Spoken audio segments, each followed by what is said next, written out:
Kabar ini, kabar terkabar. Play.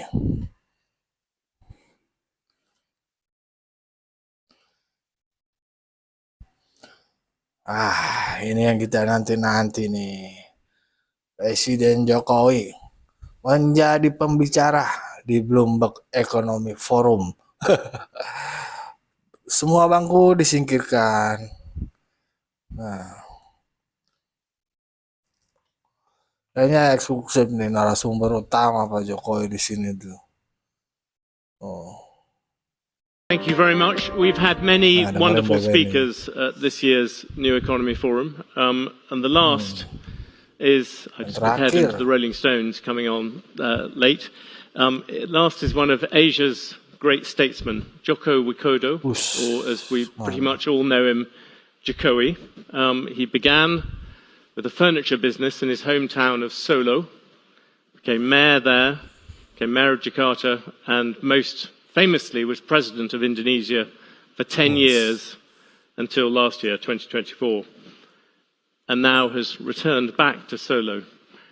And over that period as president, I think he stood out both for championing what he called an Indonesia-centric model of development, which brought in foreign investors, and also rather skillfully, not unlike our hosts here, managed to navigate that relationship between East and West and America and China.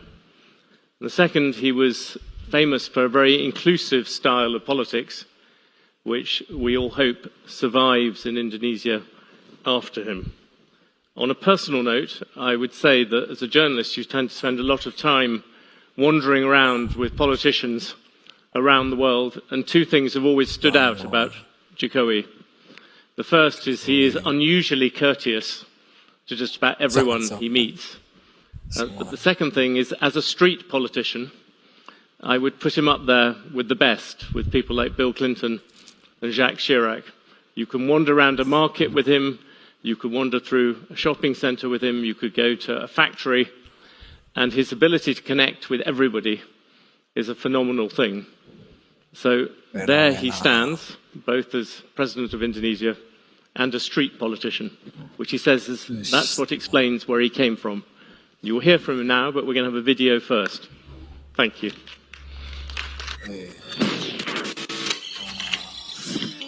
Videonya nih guys, Jokowi.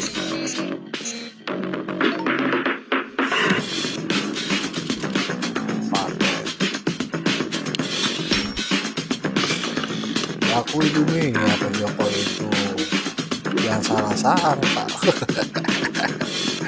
Luar biasa ini Pak Jokowi. Kaleng-kaleng dia. Lumbek. Beliau jadi pembicara terakhir. Biasanya kalau jadi pembicara terakhir itu dibutuhkan pemimpin yang mempunyai nyali.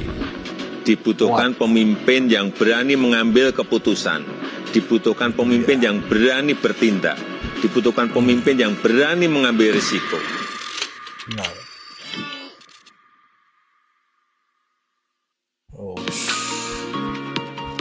Jokowi. Mimbarnya disiapin. Mimbar jadi bukan lampu. Tengah-tengah tuh. Please welcome to the stage His Excellency Joko Widodo, 7th President of the Republic of Indonesia.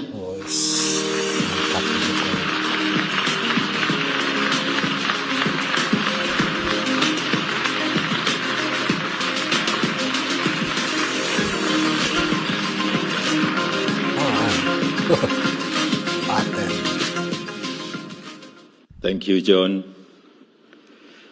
Your Excellency, distinguished guests, ladies and gentlemen, it is a great honor for me to speak before you today. When I look back at Indonesia's journey over the past decade, I see one clear lesson. Change is never easy, but change is necessary. When I first became president, I had a simple question. How can we build a strong economy for 280 million people? We knew there were no shortcuts. That is why we focus on the basics, building roads, seaport, airport, power plant, and digital networks. Because without strong infrastructure, an economy cannot grow. And Indonesia has also made a great progress in digital infrastructure, building data centers, launching new satellites, expanding digital network, and improving connectivity across the nation. Yes. We introduced regulations that encourage local businesses and startups to grow. And today, we have strong reason why building infrastructure and introducing regulation are very important before moving into the intelligent economy. First, it is because infrastructure provides the foundation for connectivity, data flow, and technological integration. It is the best backbone that makes the intelligent economy run. And second, with the right regulations, this ecosystem can grow stronger and faster, allowing innovation, technology, and entrepreneurship to thrive together. This is how new opportunities were born. Indonesian startups like Gojek, Tokopedia, HelloDoc, Traveloka grow because the ecosystem supports them to grow. Yes. Kris Indonesia makes digital payment easy and universal. Today, a street vendor in small village uses the same system as a big company does in Jakarta. And these days, Indonesia is also learning how to make better use data, technology, and resources through downstream initiative and the EV battery sector. This is a step in the direction of an intelligent economy. On the other hand, we ensure that our young people and our SMEs are trained with the digital and data skill to thrive. And we also ensure that this growth is sustainable for our people and our planet. One more thing, Indonesia is a part of the global supply chains for electric vehicle batteries. For us, this is not only about economics. It's about building strong foundation for the future. This story shows one important thing. When the government builds the right foundations, innovation will follow. With all these efforts, together they form the ecosystem and foundation of Indonesia's new economy. And with this strong base, we are ready for the next stage, the intelligent economy. The intelligent economy is based on how well we use data and information, because data and information is not just power, it is capital. It is the new word that defines competitiveness and national strength. We know this is a process to collect, to analyze, and to appraise data and information to make the best decision and also to make a good policy. And for young generation, it is our responsibility to ensure they must understand AI and they study AI because the future is there. It is also time for us to redesign how human and machines build the future together from data and machine learning. The intelligent economy is not only about technology, it is about preparing people. Then, the other big question may arise in our mind. Will job opportunities disappear in the era of intelligent economy? No. Tidak. The answer is no. I really disagree that job opportunities will disappear. In fact, I believe that there will be more jobs and more opportunities to come if we make sure our people are ready for them. We must ensure that they know and they study AI, coding, algorithm, and also about machine learning. This is something fundamental. We must introduce, we must prepare, we must train them to get good digital literacy and skills. That is why this is not only Indonesia's story, it is also the story of Southeast Asia. Across the region, millions of young people are building startups. Millions of small businesses are moving online. New unicorns are emerging. Southeast Asia is no longer just a market. It is becoming a global force. The next unicorn may not come from Silicon Valley or Shenzhen. It may come from Jakarta, Singapore, Bangkok, Kuala Lumpur, Manila, or Hanoi.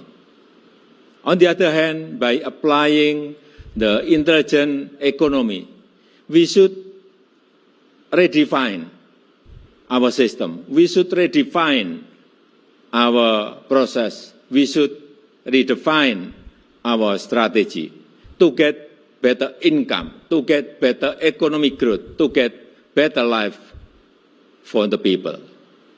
For me, this is not only a national responsibility, it is also a call to international institutions like the IMF and World Bank. They should redefine their financial instrument, their financial system, and their digital infrastructure. And for the WTO, they should redefine their trade system, and they also should redefine their tariff system. In my opinion, we will redefine almost in all sectors, but it can be from education and then health at first. We must redefine the process, the system, and the strategy so we can grow better and faster. Ladies and gentlemen, Indonesia's journey shows that transformation needs courage, persistence, and belief. We are not finished. We are still building. With strong foundation, innovation, and global collaboration, Indonesia and Southeast Asia will continue to grow in this new era. In this new era of economy, cooperation and collaboration are the key to run intelligent economy. And I believe that in this new economy, the intelligent economy, nations, companies, and societies that can integrate intelligence into governance, industries, and social system will grow better and faster. And I also believe that in the next 5 to 10 years, to 15 years, there will be a big humanoid robotic revolution.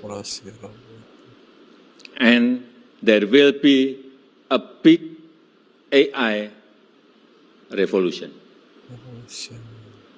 So beware of this. Thank you.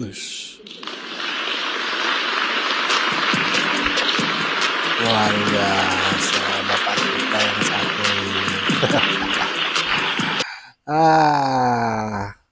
Mantul. Ya, dunia mengakui beliau ya. Bagaimana ngelihatnya Anda? Wahai para pembenci. Aduh, jangan sakit hati lagi ya. Ini adalah tokoh bersama. Beliau ini tokoh bersama, tokoh Indonesia. Dan kita kudu hargai ini. Nah, bagaimana menurut pandangan sobat-sobat? Berikan pandangannya di kolom komentar. Wassalamualaikum warahmatullahi wabarakatuh.